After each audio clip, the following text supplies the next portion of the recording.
تو اس کے دائیں اس کے بائیں ہر اینٹ، ہر ڈھیلا، ہر پتھر، زمین کے آخری کونے تک وہ بھی اس کے ساتھ کہتے ہیں لبیک اللہم لبیک لبیک لا شریک لک لبیک ان الحمد والنعمت لک والملک لا شریک لک۔ اور آپ نے فرمایا جب یہ تلبیہ کہتا ہے تو ہر قدم پر اللہ گناہ معاف فرما دیتے ہیں، ہر قدم پر گناہ دھلتے جاتے ہیں، مٹتے جاتے ہیں۔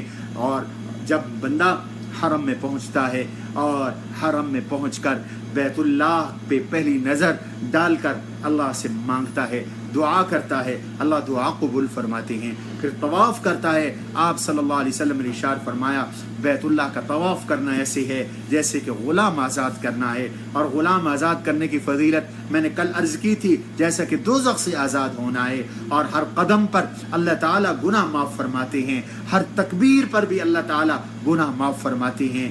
اور حجر اسود کو کسی نے بوسہ دیا، استلام کیا، آپ علیہ الصلوۃ والسلام نے ارشاد فرمایا ان لہو لسان، اس کی زبان بھی ہے، وشفتان، اس کے ہونٹ بھی ہے، کل قیامت کے دن یہ اپنے استعلام کرنے والوں کے لیے گواہی بھی دے گا۔ اور پھر حاجی عرفات میں جاتا ہے۔ ہم لوگ انشاءاللہ کل مینا ہوں گے، چونکہ یہاں کل 8 ہے اور پرسوں انشاءاللہ عرفات میں ہوں گے، تو عرفات میں حاجی حج کرتا ہے۔ حضور علیہ الصلوۃ والسلام نے ارشاد فرمایا جتنا اس دن شیطان رسوا ہوتا ہے، ذلیل ہوتا ہے، خوار ہوتا ہے، سارا سال نہیں ہوتا، اور وہ اپنے سر پہ مٹی ڈالتا ہے اور کہتا ہے میری تو محنت ضائع ہو گئی، اللہ نے تو ابن آدم کو بھی معاف کر دیا، اور جس کے لیے ابن آدم نے دعا مانگی اللہ نے اس کو بھی معاف کر دیا۔ اس وجہ سے یہ بڑی فضیلت والی عبادت ہے، آپ بھی دعا فرمائیں۔ بہت سے دوستوں نے کمنٹس کیے تھے کہ ہمارے حج کے لیے دعا کریں، انشاءاللہ ہم ان کے لیے دعا کرنا اپنے اوپر لازم کرتے ہیں، انشاءاللہ ان کے لیے دعا کریں گے اور دعا کر رہے ہیں۔ اور آپ کے حضرات کے ذمہ ہے کہ آپ یہ دعا فرمائیں کہ حج کرنے والوں کا اور ہم فقیروں اور حقیروں اور پرتقصیر لوگوں کا حج بھی اللہ تبارک و تعالی قبول فرمائے۔ نماز کا وقت ہوا، سبحان ربک رب العزت عما یصفون وسلام المرسلین والحمد للہ رب العالمین۔